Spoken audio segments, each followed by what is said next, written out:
მოგესალმებით, თქვენ უყურებთ რეგიონის დღის მთავარ ამბებს. Ადგილობრივი სპორტსმენი გიორგი კირვალიძე, რომელიც 4 ოქტომბრის საქმეზე დააკავეს, პატიმრობაში დატოვეს. აღნიშნულ ინფორმაციას მისი ადვოკატი იოსებ ხითარიშვილი გვიდასტურებს. ადვოკატის თქმით, კირვალიძესთან ერთად კიდევ 5 დაკავებულის პროცესი გაიმართა. მიუხედავად იმისა, რომ ადვოკატების მოთხოვნა გირაოს შეფარდება იყო, სასამართლომ არ გაითვალისწინა და ყველა მათგანი პატიმრობაში დატოვა. გიორგი კირვალიძე 4 ოქტომბერს თბილისში გამართულ აქციაზე მონაწილეობდა. როგორც ადვოკატი ბორის ჩელე-ყურუა ამბობს, კირვალიძე თავისი ნებით გამოცხადდა პოლიციაში. ადგილობრივ სპორტსმენს ბრალი, სტრატეგიული და განსაკუთრებული მნიშვნელობის მქონე ობიექტის ხელში ჩაგდების მცდელობის და ჯგუფურ ძალადობაში მონაწილეობის მუხლით აქვს წარდგენილი.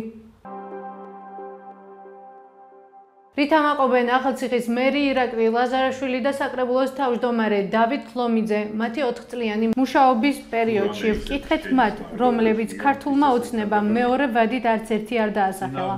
ახალციხის მერი ირაკლი ლაზარაშვილი ვარლამ ციკლაურმა ჩაანაცვლა, ხოლო საკრებულოს თავმჯდომარე დავით ლომიძე არც პროპორციულ და არც მაჟორიტარულ სიაშია. ნახოთ მათი პასუხები.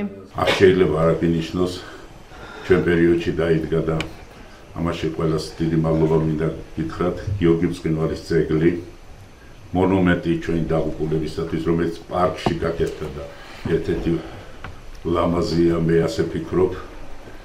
ახალციხის მფარველი ჯვარი, რომელიც გადმოყურებს ახალციხეს და მფარველობს, აი ეს ჩვენ პერიოდში გაკეთდა და ძალიან უამრავი ინფრასტრუქტურული პროექტები გახორციელდა. მაგალითად, მუნიციპალური ტრანსპორტი, რომელიც 6 მილიონი დაჯდა, თუ გინდა თეატრი ავიღოთ, თუ გინდა ავიღოთ ის კომპლექსი, რომელიც უკვე თითქმის უკვე დასრულებულია, საბავშვო ბაღები, სკოლის მშენებლობა, შესასვლელი გზები. ავტობუსები მაგალითად არის ძალიან მნიშვნელოვანი, ერთად შეიძლება ერთ-ერთი მნიშვნელოვანი იყო მუნიციპალური ტრანსპორტი, ყოფილიყო საზოგადო ტრანსპორტი და ფუნქციონირდა და რა თქმა უნდა ეს შესრულდა. ასევე იყო ქალაქის გენერალური გეგმა, რომელიც უკვე დამამთავრებელ ეტაპზეა. 3 წლის განმავლობაში მიდიოდა სხვადასხვა კვლევითი სამუშაოები, სივრცითი განვითარების სააგენტოსთან ერთად ხდება მასის შემუშავება. რა თქმა უნდა, მუნიციპალიტეტმა მიიღო მონაწილეობა როგორც ფინანსური, ასევე სხვადასხვა საკითხებში, რომ ეს დოკუმენტი შეიქმნას